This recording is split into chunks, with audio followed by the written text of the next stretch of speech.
빛과 힘 나의 노래 환난 중에 도우시는 주 나의 견고한 반석 크신 사랑 크신 평화 두려움에서 날 건지네 내 위로자 내 모든 것 주 사랑 안에서리라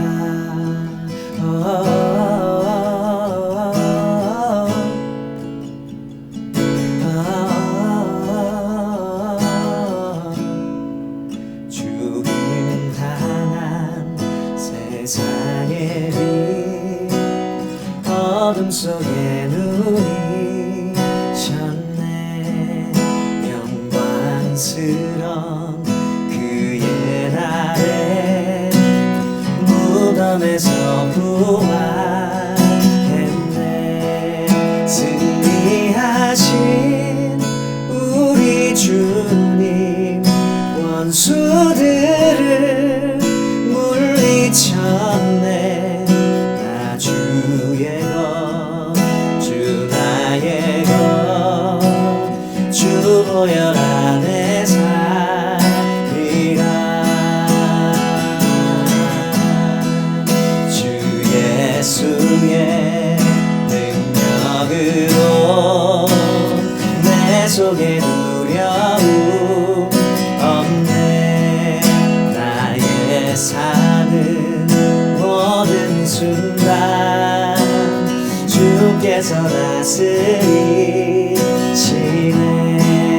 어느 것도 주 손에서 날 빼앗지 못하리라 주 오실 날 기다리며 주 능력 안에 서리라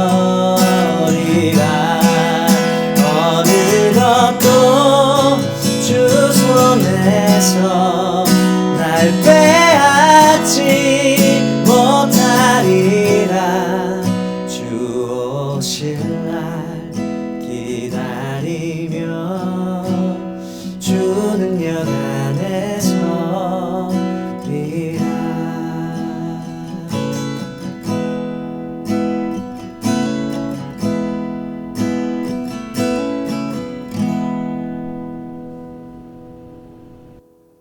아침을 깨우는 시간 9월 4일 오늘 우리에게 주신 하나님의 말씀은 예레미야 27장 12절에서 22절까지 말씀입니다.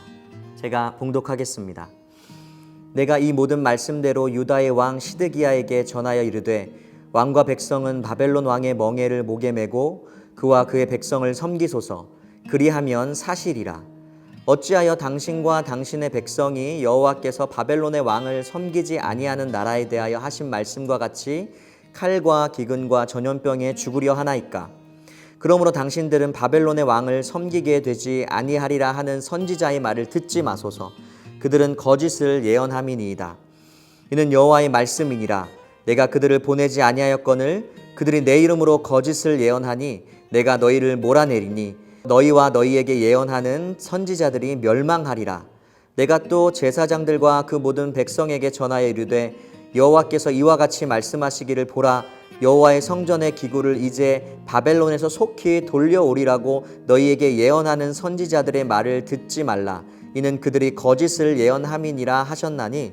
너희는 그들의 말을 듣지 말고 바벨론의 왕을 섬기라 그리하면 살리라 어찌하여 이 성을 황무지가 되게 하려느냐 만일 그들이 선지자이고 여호와의 말씀을 가지고 있다면 그들이 여호와의 성전에와 유다의 왕의 궁전에와 예루살렘에 남아있는 기구를 바벨론으로 옮겨가지 못하도록 만군의 여호와께 구하여야 할 것이니라 만군의 여호와께서 기둥들과 큰 대야와 받침들과 이 성에 남아있는 기구에 대하여 이같이 말씀하시나니 이것은 바벨론의 왕 느부갓네살이 유다의 왕 여호야김의 아들 여고니아와 유다와 예루살렘 모든 귀인을 예루살렘에서 바벨론으로 사로잡아 옮길 때에 가져가지 아니하였던 것이라 만군의 여호와 이스라엘의 하나님께서 여호와의 성전과 유다의 왕의 궁전과 예루살렘에 남아있는 그 기구에 대하여 이와 같이 말씀하셨느니라. 그것들이 바벨론으로 옮겨지고 내가 그것을 돌보는 날까지 거기에 있을 것이니라. 그 후에 내가 그것을 올려와 이곳에 그것들을 되돌려 두리라. 여호와의 말씀이니라. 아멘. 계속해서 상황은 점점 더 악화되는 것처럼 보입니다. 심판은 점점 더 이스라엘 백성들에게 가깝게 다가오고 있었고 여호와의 말씀은 점점 더 엄중해지는 것이죠. 27장 전반부에 나왔던 5 이방 나라에 대한 경고가 이제는 실제로 유다 왕 시드기야에 대한 경고로 다가오게 됩니다. 그 내용은 이것입니다. 바벨론 왕의 멍에를 매야만 한다. 그리고 바벨론 왕의 멍에를 매는 것에 대해서 반대하거나 내가 지금 예언하고 있는 이 예언의 말씀에 반대하는 거짓 선지자들의 예언을 듣지 말아라 하는 것이 오늘 우리에게 그리고 또 이 말씀을 통해 당시 시대에 살고 있던 예루살렘 백성들에게 하는 경고였던 것이죠. 거짓 예언의 구체적인 내용은 이것이었습니다. 성전의 기구들, 즉 바벨론에 의해서 침공당하고 성전의 기구들이 빼앗겼는데 그 빼앗긴 기구들이 다시 돌아오게 될 것이다 라는 거짓 예언을 듣지 말라는 하나님의 엄중한 경고였습니다. 여러분, 듣기 좋은 말은 누구나 다 말 그대로 마음에 듣기 좋아합니다. 그래서 그것을 쉽게 받아들이려고 하죠. 그리고 언젠가 그것을 하나님의 말씀이라고 너무나 쉽게 잘 포장해 버립니다.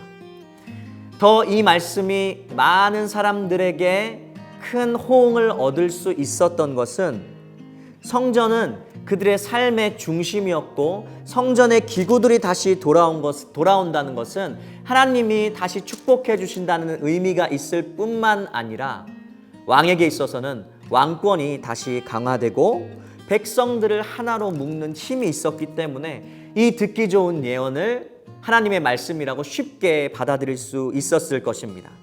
하지만 하나님께서는 예레미야를 통해 이렇게 경고하십니다. 절대 듣지 말아라. 그것은 다 거짓 예언이다. 하나님께서 그 빼앗긴 기구들을 언젠가는 다시 돌아오게 만들기 위해서는 하나님의 방법이 필요했는데 그것은 나머지 남아있던 기구들, 성경학자들은 그 기구들이 쉽게 옮기기 어려운 기구들이었을 것이라고 추측합니다. 기둥이라든가 놋바다라든가 아주 크고 옮기기 어려운 물건들은 그 당시 성전에 그대로 남아있었는데 그 남아있던 성전의 기구들마저 완전히 다 빼앗긴 이후에 그것을 고스란히 잘 보존해서 다시 성전으로 돌아오게 하실 것이다 라고 하는 것이 하나님의 계획이었습니다. 하지만 인간의 눈에는 그것을 쉽게, 인간의 마음에는 그것을 쉽게 받아들일 수 없었던 것이죠. 사랑하는 성도 여러분, 우리 삶에 고통과 고난이 찾아올 때가 있습니다. 그리고 그뿐 아니라 고통과 고난은 한 번만 찾아오면 참 좋겠지만 고통은 너무나 안타깝게도 연달아 찾아옵니다. 시련은 연달아서 찾아오기에 더 어려운 것이죠. 마찬가지입니다. 예루살렘 성전에 성전 기구들이 빼앗겼을 때 그리고 왕이 사로잡혀 갔을 때 이스라엘 백성들은 한없이 통곡했을 것입니다. 그런데 그게 끝이 아니었습니다. 남아있던 성전의 기구들마저 완전히 빼앗기고 그들이 정해진 기한에 따라 하나님의 심판과 징계를 완전히 다 받은 이후에야 그 모든 성전의 기구들이 여호와 앞에 다시 돌아올 수 있었던 것이죠. 기록된 것을 제가 좀 읽어드리도록 오늘 말씀을 마치겠습니다. 그것들이 바벨론으로 옮겨지고 내가 이것을 돌보는 날까지 거기에 있을 것이니라. 그 후에 내가 그것을 올려와 이곳에 그것들을 되돌려 두리라. 여호와의 말씀이니라. 사랑하는 성도 여러분, 보이는 현상이 진실이 아닙니다. 하나님의 보이지 않는 계획과 뜻이 진짜 진실입니다.